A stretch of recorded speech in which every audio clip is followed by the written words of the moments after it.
fentanyl poisoning deaths are growing at an alarming rate. And joining us live now from Southern California is a mom and dad who tragically know all too well about the dangers of these counterfeit drugs.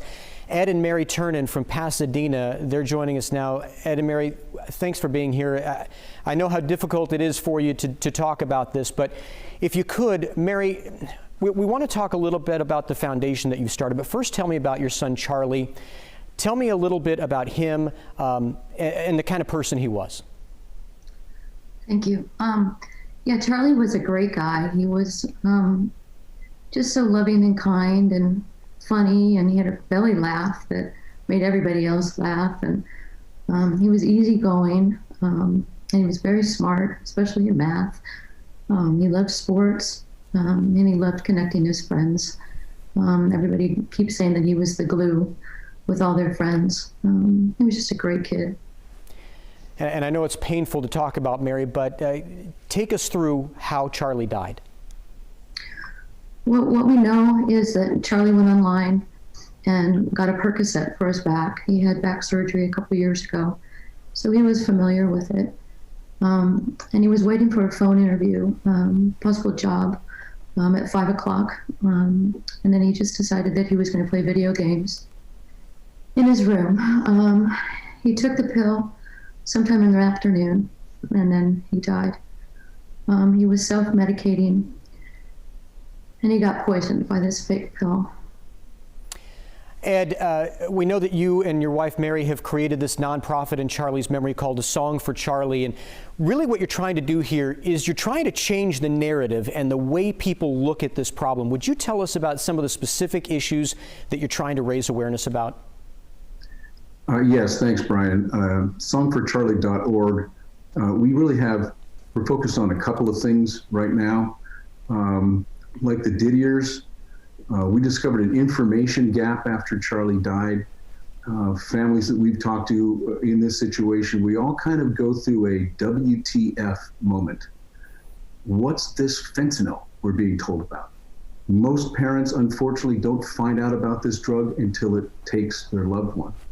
We want to change that. We found out that the authorities know about this problem and they're moving as fast as they can to fix it, but we have to warn the most vulnerable age group to give them time to catch up, because we haven't started to flatten this curve yet.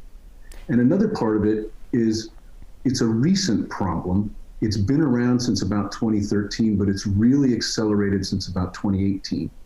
And the words we use to describe the problem need to be updated. So if I have a minute, I'll give you a universal example. In Charlie's case, let's say, the first sentence of a news story would probably read, college senior dies of an accidental overdose after taking a Percocet laced with fentanyl. And the only accurate phrase in that sentence is college student dies.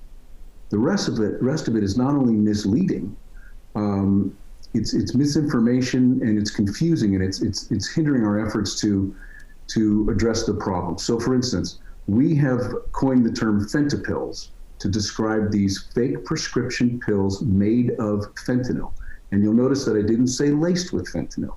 Laced implies that a perfectly good Percocet is adulterated with a little bit of fentanyl, and that is not what happens. These are 100% fake.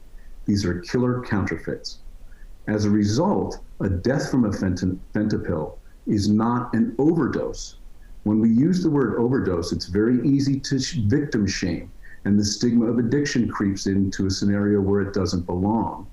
The onus here, the blame belongs on the dealer who is selling a counterfeit pill under false pretenses to an unwitting victim.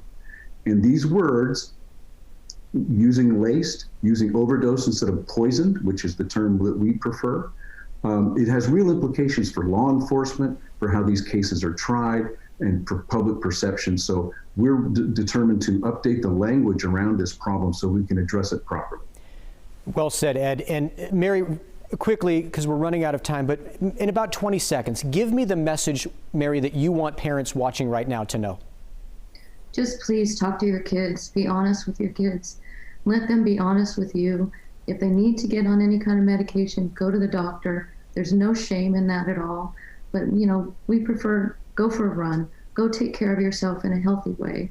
But please, parents, just please talk to your kids. There's bad people out there that want to hurt our kids and have hurt our kids. So please, please, we don't want this to happen to anybody else. And these fentanyl pills are everywhere. No more random pills. All right. Ed and Mary, thank you so much for your time. Thanks for joining us and telling us about Charlie's story. And good luck moving forward with A Song for Charlie. We appreciate it. Thank you very much. Thank you all.